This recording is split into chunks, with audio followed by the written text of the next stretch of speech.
Iskra. Iskra. Iskra. Iskra.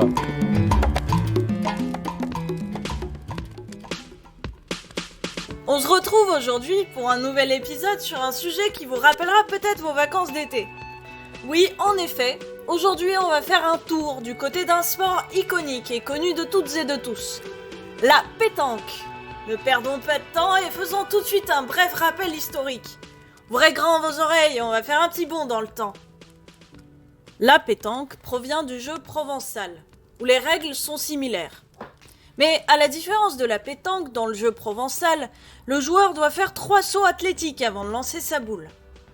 La pétanque est apparue en 1907 à La Ciotat, lorsque Jules Hugues, surnommé Le Noir, champion de jeu provençal, s'est retrouvé dans l'impossibilité de jouer parce qu'il était pétri de rhumatisme. Mais quel rapport, me direz-vous, entre les rhumatismes et la pétanque ? Eh bien, un jour, sur le terrain de boules du café La Boule Étoilée, Jules Hugues, notre champion de jeu provençal, trace un cercle autour de lui et n'en bouge pas pour lancer son cochonnet. Il crée du même coup le jeu de la pétanque. Les propriétaires, Ernest et Joseph Pithiot, comprennent vite l'intérêt de ce sport, notamment Ernest qui en finalise les règles. C'est donc en 1910, à l'occasion du premier concours national à La Ciotat, qu'est officialisé le nom de la pétanque. Depuis, la pétanque a connu un vrai succès auprès de la population française et dans le monde. En 2020, la Fédération française de pétanque et de jeu provençal ne comptait pas moins de 300 000 licenciés. La pétanque a même été décrite comme sport de haut niveau par le ministère des Sports en 2005. Il est important de noter qu'il existe un championnat international de pétanque, où la France a largement sa place en se plaçant vainqueur sur de nombreuses éditions et épreuves, que ce soit chez les hommes ou chez les femmes. Le but du jeu est simple, il consiste à marquer des points en approchant sa boule le plus près du cochonnet. Le jeu peut se faire par équipe de 3, par 2 ou en 1 contre 1. Pour que la partie démarre, le cochonnet doit être lancé entre 6 et 10 mètres du cercle définissant la base de tir. Une équipe lance ses boules tant qu'elle en a, et jusqu'à ce qu'elle place une de ses boules plus près du but que celle de l'équipe adverse. La pétanque oscille entre compétition et loisir. En effet, si la pétanque est reconnue comme sport de haut niveau, la grande majorité des pratiquants et pratiquantes y jouent en amateur. L'heure de la pétanque, c'est avant tout un moment convivial où on se retrouve entre amis autour d'un verre et du terrain. Malgré ça, la compétition liée à la pratique même de ce sport est tout de même présente et peut amener les joueurs à coopérer entre eux et à établir de nombreuses stratégies. Tirer ou pointer, c'est cette sempiternelle question qu'on se pose au cours du jeu. Il existe autour de la pétanque toute une culture faisant des joueurs de pétanque un réel groupe social qui se différencie par un langage, des expressions spécifiques et codifiées, des normes et des valeurs. Par exemple, un portefeuille se dit lorsqu'on prend 3 points dans une main. Cette culture existe et s'est construite autour de nombreuses légendes sur certains aspects du jeu, telles que celle de la serveuse Fanny, mais nous y reviendrons plus tard, ou encore sur des joueurs aujourd'hui mythiques dans le monde des boulistes.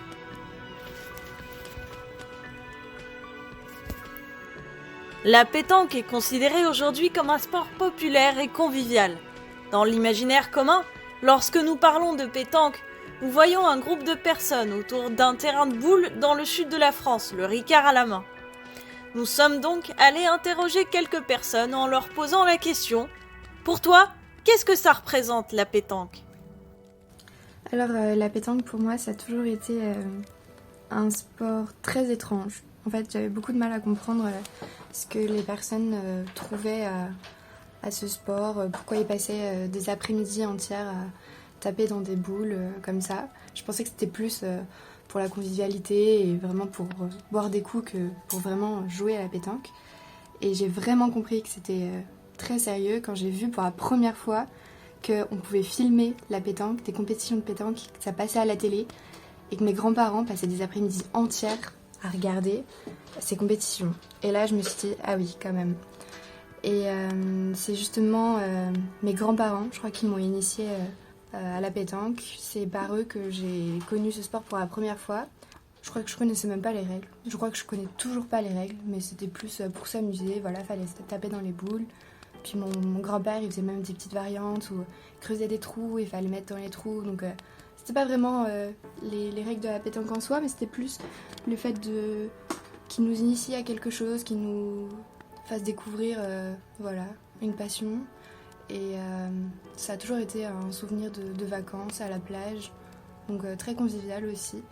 C'est souvent en fait des groupes d'hommes qui passent des après-midi entières au terrain de pétanque et c'est vrai que c'est un côté un peu très patriarcal je crois, mais aussi très initiateur où les plus jeunes ont vraiment envie de jouer contre leur grand-père, leur prouver qu'ils peuvent les battre. Pour moi, la pétanque, c'est avant tout un excellent créateur de liens sociaux. Parce que, voilà, t'arrives et tu te poses pas la question est-ce que je les connais, est-ce que je les connais pas, tu proposes ta partie, la partie commence et puis il n'y a pas plus de questions que ça, quoi. Alors du coup, pour moi la pétanque c'est vraiment genre la compétition, mais même en amateur. Parce que pour avoir travaillé dans un camping cet été, vraiment quand on organisait les concours de pétanque avec ma collègue, c'était la compétition à fond et surtout fallait pas se planter dans le comptage des points parce que sinon c'était un drame international. Et ce qui était aussi intéressant de voir, c'est que dans la compétition, il y avait des hommes, il y avait des femmes, et c'était vraiment le rendez-vous de la semaine et le rendez-vous de la journée aussi, parce qu'à 14h, c'était rendez-vous pour la pétanque. Et il y avait une espèce de convivialité qui était indissociable vraiment du jeu. Donc c'était les parties de pétanque, avec le cubi, l'apéro, on discute, on rigole, mais on n'oublie pas la compétition. Cette compétition, elle se transmettait chez les enfants aussi, parce que eux aussi, ils avaient une compétition de pétanque, et vraiment, c'était le matin où on avait le plus d'enfants. Ils étaient là avec leur propre matériel, et déjà, c'était des petites pousses de 12 ans, et c'était la compétition à fond, même chez les enfants. Mais par contre, chez les enfants, il y avait un comportement un peu plus sexiste, où s'il y avait des filles, c'était plus facile de les battre. Si on jouait contre des filles, c'était facile, quoi, on allait forcément gagner. Bon, c'était pas toujours le cas. Mais il y avait un comportement qui était quand même différent, mais la compétition était quand même hyper présente. Ancrée dans l'identité culturelle française et dans son rayonnement international par le biais des compétitions sportives, la pétanque est une pratique culturelle et sociale populaire, vectrice de liens sociaux autour de ces terrains de jeu, très nombreux en France.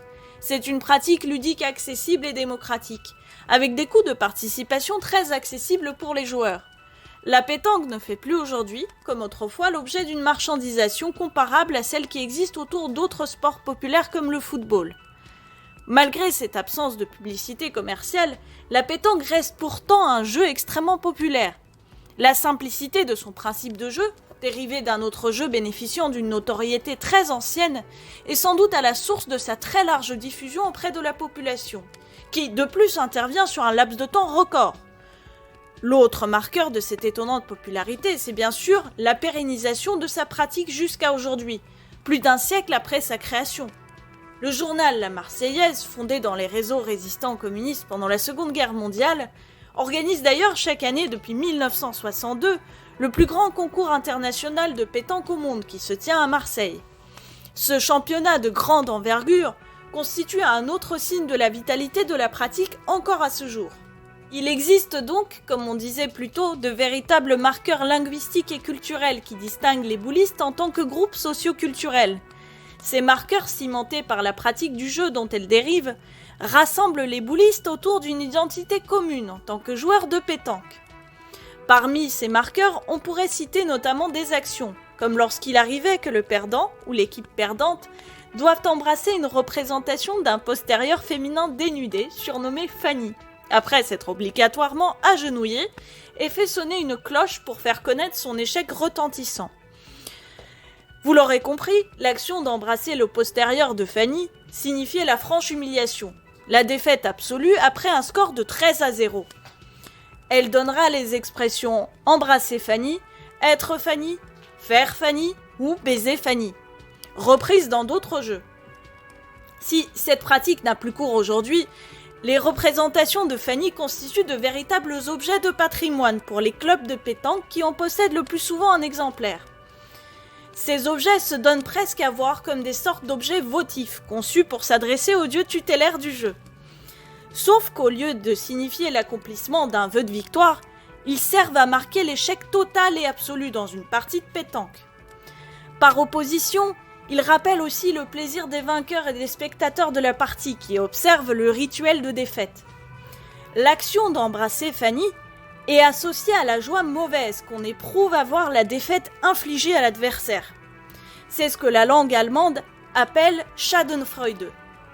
Il s'agit d'un réflexe inscrit dans le fonctionnement d'une structure du cerveau, le striatum ventral, qui gère l'appétit et la motivation, et nous incite à produire un effort à travers la valeur anticipée de la récompense.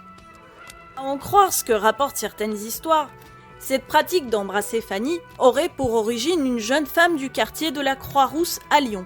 La jeune femme, nommée Fanny, aurait fréquenté le terrain de pétanque du Clos Jouve à la Croix-Rousse, où elle aurait consolé les perdants, leur offrant à voir son postérieur à l'issue de la partie.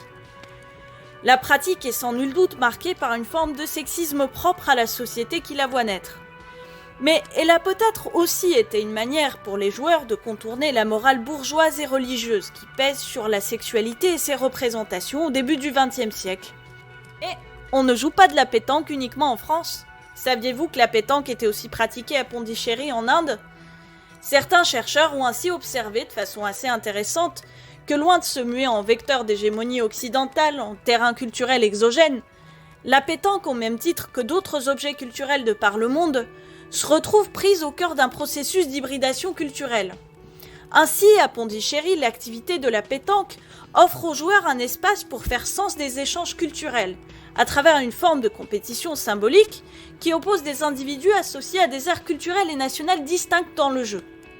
Ce type d'exemple tente à montrer que les échanges culturels sont souvent loin d'entraîner mécaniquement des processus d'uniformisation des pratiques et formes d'expression culturelle à travers le monde. Et voilà, c'est la fin de ce podcast Iskra sur la pétanque. Merci à toutes et à tous d'avoir suivi cet épisode. On tenait, pour vous souhaiter une très bonne année 2021, à vous offrir un épisode aussi léger et joyeux que cette activité ludique des jours d'été ensoleillés. On vous donne rendez-vous très vite pour un nouveau podcast au coin du feu. Merci à Alessandro au montage, merci à Léna pour son aide à la mise en voix et un grand merci à Clément et Perrine pour leur témoignage éclairé d'amateurs de pétanque. C'était Christina pour Iskra Voix Commune. À très vite. La isla de valientes siempre vencerá, que abraza continentes siempre vencerá. Hoy la patria va marchando por la vida.